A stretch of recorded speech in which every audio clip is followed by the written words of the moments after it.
BJP अगर चाहेगी तो मैं चपरासी भी बनने को तैयार हूँ। सोचिए कहाँ एक तरीके से अर्श पे नजर आ रहे थे, फिर अचानक फर्श पे दिखाई पड़ते हैं कि यहाँ पर जिस तरह के लेकिन उनके तंज हैं, कटाक्ष जो किया है उन्होंने, वो ये बताता है कि बीजेपी को उन्होंने एक तरीके से इशारा कर दिया है कि मैं बिल्कुल भी खुश चल रहा है। और क्या 5 सालों में यहाँ पर राव इंद्रजीत खेमा और अनिल विज खेमा क्या यहाँ नायब सिंह सैनी के साथ होगा? अगर वो साथ नहीं हुआ तो ये सरकार का बहुत आगे तक जाना अब मेरे ख्याल से मुझे ऐसा लगता मुमकिन नहीं। साफ तौर पर यह कहा गया कि भारतीय जनता पार्टी दूसरे राजनीतिक दलों से आने वाले नेताओं पर विश्वास कम जताती है और इसी को लेकर के अपनी पार्टी के जो कार्यकर्ता है उन पर विश्वास जताया जाता है। पहली बार मुख्यमंत्री विधायक बनने के बाद मनोहर लाल खट्टर।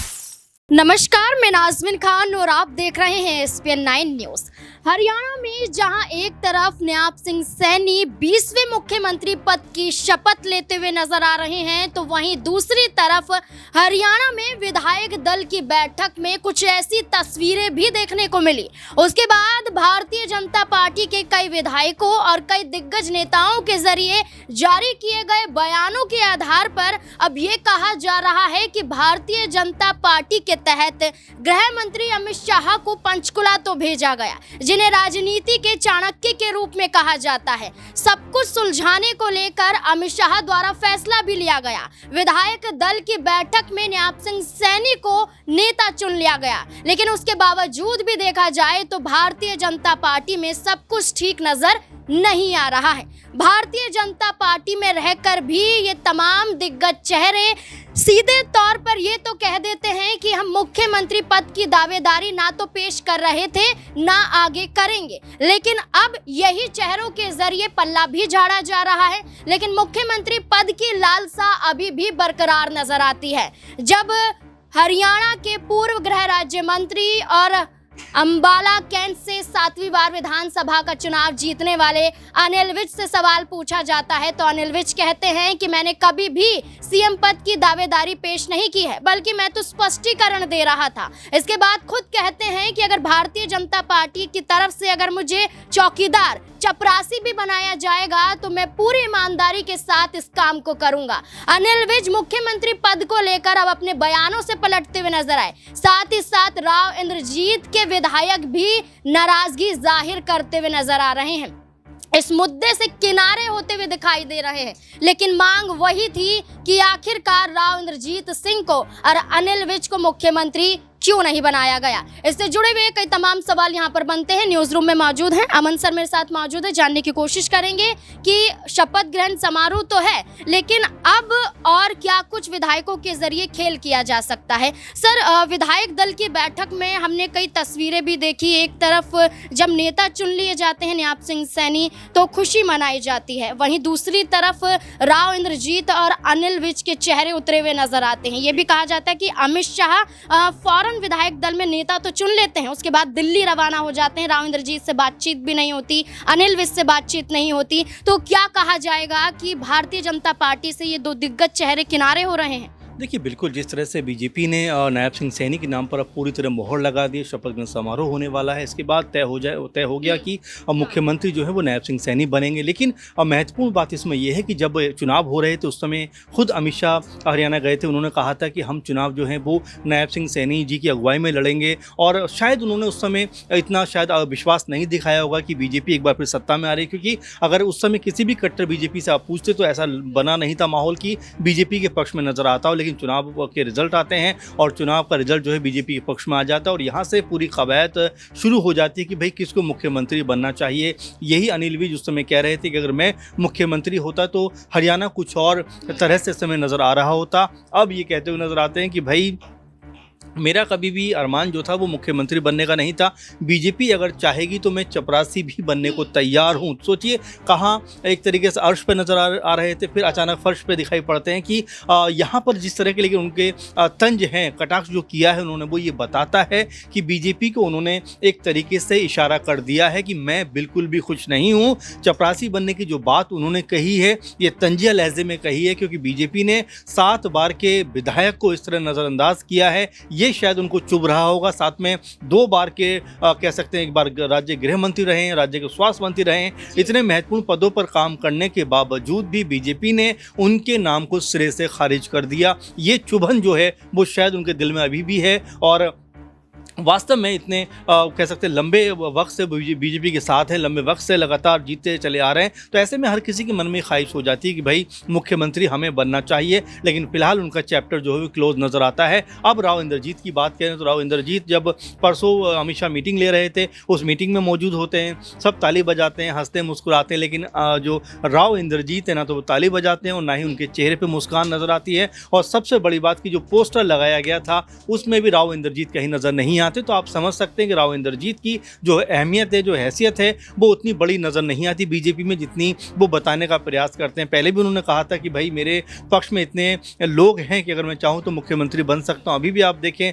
तो यही कहते हुए नजर आए कि भाई साउथ हरियाणा से आखिर कोई मुख्यमंत्री क्यों नहीं बन सकता। अहिरवाल बेल्ट की बात करें तो 11 में से 10 जो विधायक है बीजेपी को जीत मिली है, तो इस आधार पर वो कहीं ना कहीं मुख्यमंत्री बनाए जाने की बात करते हैं। लेकिन नाज़रीन आप देखिए उनको जिस तरह सिरे से खारिज किया गया है वो भी कहीं ना कहीं बीजेपी के लिए आने वाले दिनों में मुश्किलात खड़ी करते हुए नज़र आ सकते हैं, क्योंकि अब ये 5-6 महीने का वक्त नहीं है कि चलिए 5-6 महीने के लिए नायब सिंह सैनी को मुख्यमंत्री बना दिया गया, हो जाएगा मैनेज। लेकिन अब आपको 5 साल लेकर चलना है और क्या 5 सालों में यहाँ पर राव इंद्रजीत खेमा और अनिल विज खेमा क्या यहाँ नायब सिंह सैनी के साथ होगा? अगर वो साथ नहीं हुआ तो ये सरकार का बहुत आगे तक जाना अब मेरे ख्याल से मुझे ऐसा लगता मुमकिन नहीं है, क्योंकि जिस तरह से अभी फ़िलहाल मैनेज किया गया है वो लंबे समय तक इस तरह से होगा, मुझे उतना नहीं लग रहा है कि ये बहुत आगे तक जाने वाला है। सर एक और छोटा सा सवाल रहेगा कि जब राव इंद्रजीत सिंह सीएम पद को लेकर दक्षिण हरियाणा से चुने जाने की बात कर रहे थे तब 9 विधायक उनके घर पर पहुंचे थे। इन विधायकों में देखा जाए तो उनकी बेटी आरती राव सिंह भी मौजूद है। उस दौरान समर्थन भी दिया जा रहा था राव इंद्रजीत सिंह को,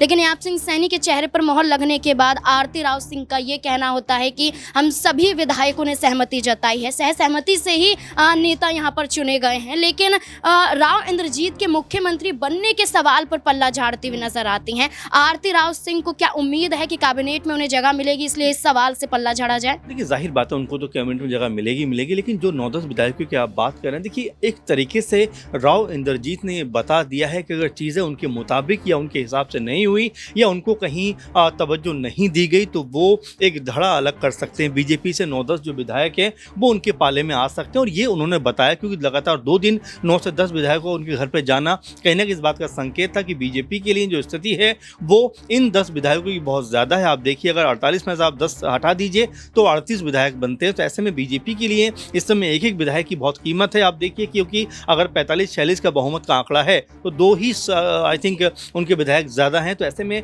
अगर राव इंद्रजीत नाराज़ हो जाते हैं, एक अलग खेमा उनका बन जाता है, क्योंकि 5 साल का वक्त है और ऐसे में कई मुकाम कई मोड़ ऐसे आएंगे जहाँ पर राव इंद्रजीत हो सकता है कि उतनी खुशी जाहिर ना करें या फिर जो नायब सिंह सैनी के फैसले होंगे उनसे इत्तेफाक ना रखें। तो यहाँ पर एक बड़ी बगावत भी हो सकती है, क्योंकि बीजेपी के 2 बड़े दिग्गज, चाहे अनिल विज की बात करें या हम राव इंद्रजीत की बात करें, भले ही मान गए हैं अभी, लेकिन आने वाले दिनों में क्या उनकी बगावत एक बार फिर सिर उठाएगी? और अगर सिर उठाती है तो क्या नायब सिंह सैनी के अंदर वो कह सकते हैं कि उतना बड़ा ओहदा है उनके अगर पॉलिटिकल करियर की बात करें? क्योंकि जिस तरह से अनुभव रखते हैं राव इंद्रजीत, जिस तरह का अनुभव रखते हैं अनिल विज, उतना अनुभव नायब सिंह सैनी के पास नहीं है। तो यहाँ पर उनकी मुश्किलें मुझे लगता है आने वाले दिनों में बढ़ती हुई नजर आएंगी। भारतीय जनता पार्टी ने जहां हरियाणा में 48 सीटों पर जीत दर्ज की तो वहीं 3 निर्दलीय विधायकों ने भी भारतीय जनता पार्टी को समर्थन दे दिया और बीते दिनों भी विधायक दल की बैठक के बाद राज्यपाल को अपना समर्थन पत्र सौंपते हुए नजर आए, जिसमें सावित्री जिंदल भी मौजूद है। अब कैबिनेट का भी विस्तार होना है, मंत्री पद की भी शपथ ली जाएगी, लेकिन आखिरकार नायब सैनी के इस कैबिनेट में कौन मंत्री पद की शपथ लेता हुआ नजर आएगा, किसे जगह मिलेगी? क्या 12 मंत्री होंगे या फिर 14 मंत्री यहां पर तय किए जाएंगे? इस पर अभी भी सवाल बना हुआ है। इस बीच में क्या सावित्री जिंदल, अनिल विज, आरती राव सिंह, कई विधायकों को क्या जगह मिलती हुई नजर आएगी या फिर नहीं, ये भी सवाल यहां पर बनता है। दिनेश मेरे साथ मौजूद है, जानने की कोशिश करेंगे।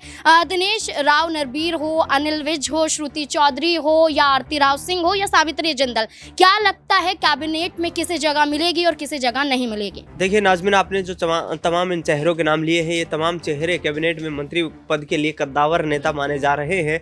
और यहाँ पर देखा जाए तो सावित्री जिंदल हिसार से संबंध रखती हैं, आरती राव अटेली से संबंध रखती हैं, अनिल विज जो हैं वो जीटी बैल्ट से संबंध रखते हैं, महिपाल ढांडा जो हैं वो यहाँ पर बागड़ बैल्ट से संबंध रखते हैं। यानी कि सीधे तौर पर बीजेपी कोशिश कर रही है कि किसी भी यहाँ पर समुदाय को, किसी भी रीजन को निराश ना किया जाए, क्योंकि लगातार सीएम को लेकर के जिस तरीके से जद्दोजहद देखने को मिल रही है। 12 तारीख को शपथ ग्रहण समारोह होना था, उसके बाद 15 तारीख निर्धारित की गई, 15 तारीख का वक्त फिर आगे बढ़ाकर 17 तारीख निर्धारित की गई।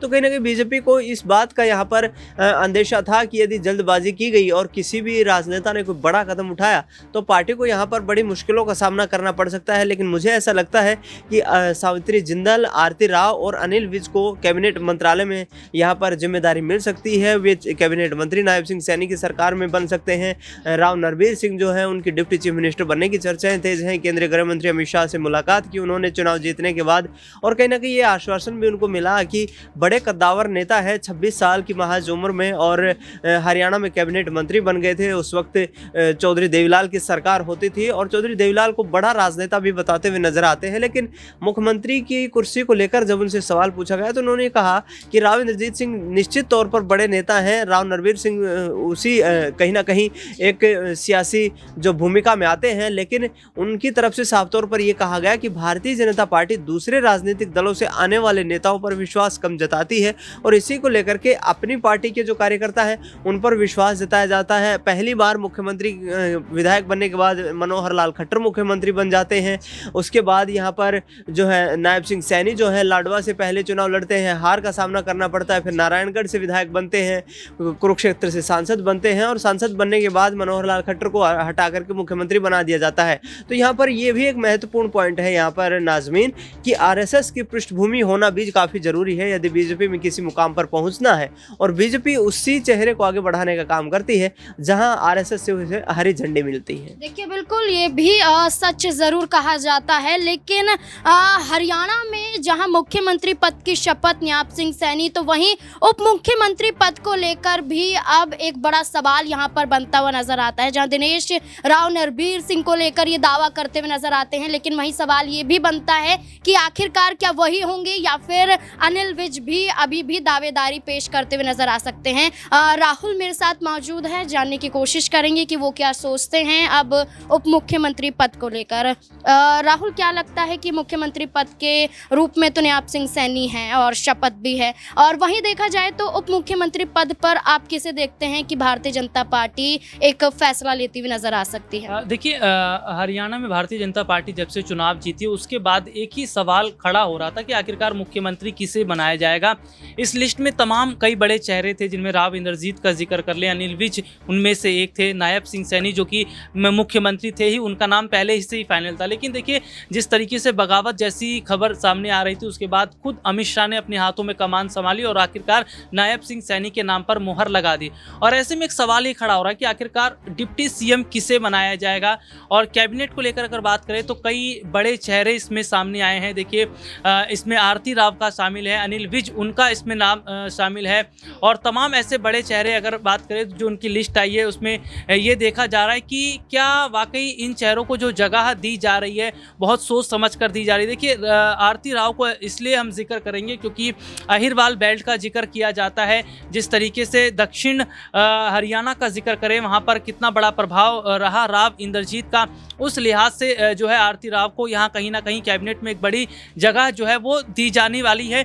लेकिन यहाँ पर देखिए डिप्टी सीएम को लेकर अगर बात करें तो क्या आरती राव या फिर अनिल विज इन दोनों को जगह मिल सकती है। देखिए लेकिन जो एक बड़ा बयान सामने आया जिसमें अनिल विज ये कह रहे हैं कि अगर मुझे चौकीदार भी बनाया जाएगा तो मैं चौकीदार बनने के लिए तैयार हूँ, यानी कि उन्हें वो ये बताना चाह रहे हैं मुझे किसी चीज़ की लालच नहीं है, जो पार्टी जिम्मेदारी देगी उस जिम्मेदारी को मैं बखूबी तरीके से निभाऊंगा। लेकिन कहीं ना कहीं अनिल विज जैसे वही ये बड़े चेहरे हैं जिन्होंने सीएम बनने को लेकर कहीं ना कहीं बहुत पहले से बात कह दी थी, और जो बगावत के सुर उठ रहे थे हरियाणा में बीजेपी के अंदर उस सुर को कहीं ना कहीं थामने का काम अमित शाह जैसे बड़े दिग्गजों ने किया है। और देखिए ये एक बहुत बड़ी बात है कि जो नई कैबिनेट बनकर हरियाणा में तैयार होगी इसके बाद में नायब सिंह सैनी जो है वो जिम्मेदारियों को संभालेंगे। तो कहीं ना कहीं हरियाणा में जो ऐसे तमाम मुद्दे हैं जिन पर सरकार ने काम नहीं किया, फोकस नहीं किया, उन पर कहीं ना कहीं फोकस करना चाहिए, क्योंकि बेरोजगारी का एक सबसे बड़ा मुद्दा, क्योंकि वहाँ पर बहुत सारे ऐसे युवा हैं जिनके पास रोजगार नहीं है। दूसरा सबसे बड़ा मुद्दा किसानों का मुद्दा था, और आए दिन हम देख रहे थे जिस तरीके से बॉर्डर पर किसानों का उग्र प्रदर्शन होता रहा है। तो हरियाणा में इस तरीके की जो समस्याएं हो रही हैं वो समस्याएं दोबारा ना हो, ये नायब सिंह सैनी को जरूर देखना होगा। लेकिन अनिल विज की अगर बात करें तो शायद देखिए दिल के अरमा आंसुओं में बह गए हैं, क्योंकि एक बड़ी ख्वाहिश उनकी सीएम बनने को थी, और मुझे लग रहा है कि अब नहीं हो पाएगा, तो आगे नहीं हो पाएगा अनिल विज का सीएम बनने को लेकर। लेकिन क्या अगर डिप्टी सीएम बनाया जाता है तो उससे वो खुश होते नजर आएंगे। हालांकि अगर बात करें, देखिए इसमें बहुत बड़ी बात यह है कि बीजेपी के तमाम बड़े चेहरे इस शपथ ग्रहण समारोह में शामिल होंगे। 50,000 की संख्या में लोग जो है यहाँ पर शामिल होंगे, और बड़े नेताओं का जिक्र इसमें सीधे सीधे तौर पर कर दिया गया है कि जो जिम्मेदारी उन्हें दी जाएगी। लेकिन कहीं ना कहीं ये भी देखा जा रहा है कि इतने बड़े मार्जिन से बीजेपी हरियाणा में चुनाव नहीं जीती है, और आने वाले चुनावों की अगर बात करें, चुनाव आयोग ने जिस तरीके से कई राज्यों के चुनाव की तारीखों का ऐलान कर दिया है, हरियाणा चुनाव का कितना असर जो है अब इन राज्यों पर पड़ता नजर आएगा। जो कमजोर बीजेपी हरियाणा में हुई है, क्या उसको ध्यान में रखते हुए आगे और मजबूत होगी? ये तमाम ऐसे जो सवाल है वो कहीं ना कहीं अब खड़े हो रहे हैं। देखिए बिल्कुल सवाल तो खड़े होते रहेंगे, क्योंकि अन्य राज्यों में भी चुनाव है और हरियाणा में नई सरकार का गठन तो हो रहा है, नई सरकार का गठन हो गया है। लेकिन अब यहाँ पर एक सवाल वही बनता हुआ नजर आता है कि क्या अभी भी नाराजगी बढ़ती हुई नजर आएगी? जो मान चुके हैं, क्या बाद में कोई बड़ी बगावत करते हुए नजर आ सकते हैं? राव इंद्रजीत सिंह और अनिल विज, ये चेहरे जो भारतीय जनता पार्टी पर दबाव बना रहे थे, क्या आने वाले समय में भी दबाव की स्थिति पैदा करते हुए नजर आ सकते हैं? इस पूरे मुद्दे को लेकर अब आपकी राय क्या है? अपनी राय कमेंट सेक्शन में जरूर दें। देखते रहें SPN9 न्यूज़। धन्यवाद।